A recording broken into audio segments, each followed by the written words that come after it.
2 Corinthiens, chapitre 2, je vous invite à le lire. Transforme tes conflits en victoire intérieure. Dans 2 Corinthiens, chapitre 2, l'apôtre Paul souligne quelque chose de fondamental. Le pardon, la réconciliation, ce sont des armes puissantes.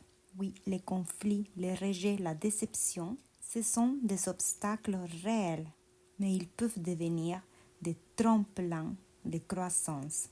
Paul nous apprend que si nous pardonnons, nous déjouons le piège de l'adversité. Au lieu de rester prisonniers, nous reprenons le contrôle de notre propre cœur. Nous devenons en quelque sorte plus grands, plus forts, plus libres.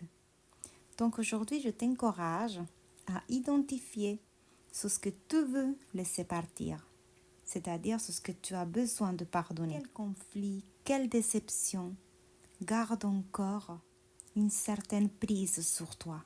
Décide de pardonner pour vivre libre et transforme ces chocs en expérience de croissance. Demande-toi, que puis-je apprendre? Comment puis-je en sortir plus fort? Avec le pardon, tu reprends le pouvoir sur ta propre vie. Il faut comprendre que le pardon idéal, c'est celui qui va avec la réconciliation. Mais la réconciliation, ce n'est pas toujours possible. Et c'est ok, tu peux pardonner sans cette réconciliation avec la personne que tu as pardonnée. L'essentiel est que tu pardonnes et que tu laisses partir cette situation qui génère encore en toi des émotions négatives qui durent plusieurs jours, plusieurs semaines, plusieurs mois, voire plusieurs années. Donc la première chose à se dire, c'est que pardonner est accessible à nous tous. Et la deuxième chose, c'est que la réconciliation, dans certains cas, ce n'est pas toujours possible. Dieu le sait et c'est ok.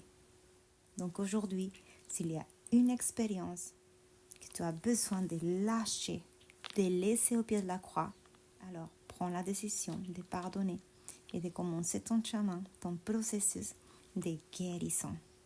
Quand on parle dans le pardon de laisser partir, c'est un petit peu comme si on avait une corde et cette corde était attachée à cette situation et à moi.